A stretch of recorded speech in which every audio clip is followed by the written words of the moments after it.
right, guys, welcome to Under the Arch Sports. I'm Eric Hobbs.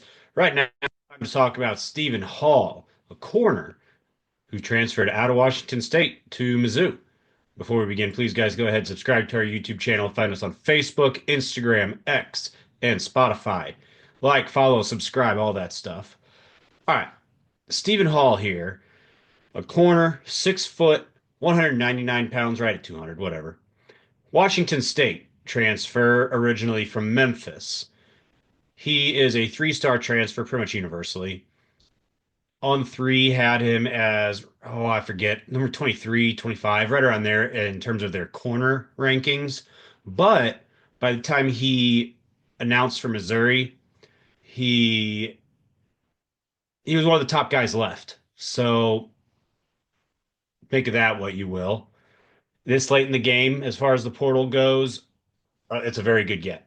Um, I've got on the graphic 1 or 2 years of eligibility.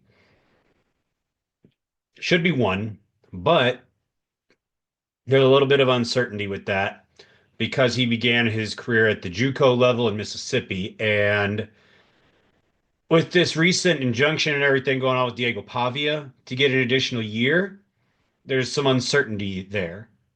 Planning on 1 year of eligibility, potentially two. So we'll see what comes of that. This past year for the Cougars, 50 tackles, four of which were for loss, three passes defended, and he had one interception against Portland State early on in the season, and he ran that back 100 yards for a touchdown.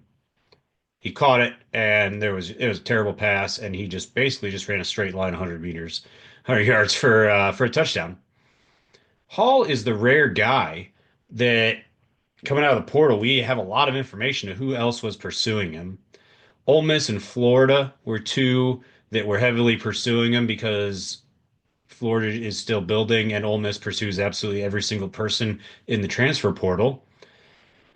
And then you see the schools there. I mean, in the portal, you're not going to always have a blue blood type of list, except for a very select few. You're going to find guys who need specific positions, right? So this is a list of teams that need corners, is what it amounts to. So the offer list, more than what type of school, it's almost quantity over quality sometimes with offer lists out of the portal. When I looked at his film, I found some from him playing at the JUCO level. And what I saw is that he's got good hips. Yeah, that's important for a corner because you need to be able to have quick hips, to be able to turn quickly, to keep up with a receiver when they make their cut or their double move, what have you. So he has the hips to be able to do that. He's not a total burner, but he's got good speed. And he's bigger than a lot of corners. At 200 pounds, he's got some size to him, okay? A lot of corners play closer to 180. Gosh, looking at what Missouri had, two guys going to the NFL in 20 after 2023, and Chris Abrams-Draine and Ennis Rakestraw. Rakestraw played in the 180 to 190 range, and Chris Abrams-Draine was maybe a buck 75, maybe. So what you see a lot with corners is they are kind of that smaller build comparatively.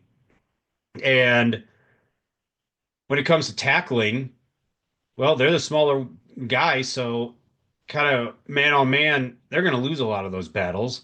So sometimes you see them just try to deliver a big hit.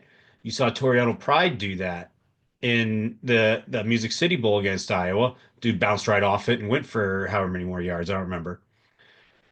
But with Hall playing at 200 pounds, he's got the size to be able to say, nope, I got you. I'm delivering the hit and you're going down. I will wrap up you. And I am big enough to make it happen. So that is important. That's big with there's a run that pops to the outside. You're not just hoping to knock a guy out of bounds or deliver a big hit and that's it. You have that size. That's important. Now, Missouri has a corner, finally. Been waiting for this. You know, Missouri returns Dre Norwood. They return Toriano Pride. They return Nick DeLoach. So you got three, but keep in mind, Pride and DeLoach were going back and forth splitting reps. Neither one of them locked down the CB2 spot. All right, Norwood is your number one, and he's not a true lockdown, but he's solid. You don't hear his name that much. I don't know if I heard his name more than once or twice at all in the Music City Bowl, and that's a good thing. Similar to linemen. If you don't hear an offensive lineman's name, it means they're doing their job. So I like having depth. Maybe Hall starts over both of them, but maybe he doesn't. Well, you still like the depth, even then, because you can rotate guys. You saw how Missouri would rotate linebackers when they were healthy and defensive linemen all season long. They couldn't do that with corners because after three, there was a drop off. Let's face it. All right. You played you played Dre Norwood, you played Pride and Deloach, and that's really it for extended minutes. Now you got at least one more guy to get reps and keep guys fresh. That'll mean something for late game scenarios, if absolutely nothing else. And maybe he comes in and he takes CB2 spot, and Missouri is just better at corner. That'd be nice because Missouri had problems. Let's face it. Carolina game, that last 1 minute 15-second drive. There was a big 40-yard play because Deloach got absolutely shredded. When you have guys fresh at the end of the game, maybe they're not going to get burned like that. We'll see. Maybe it's just talent upgrade. Gosh. Either way, I like this pickup. If it does nothing more than add depth, I still like it. All right. Now you've got a full two deep for corner that you feel pretty decent about rotating and so forth, and not having to lean on one guy to play every single snap. So that's good. All right. This is the second video I filmed today, Sunday. Got one, two more we're going to try and knock out here and provide you guys all the coverage of everything going on in the world of St. Louis sports.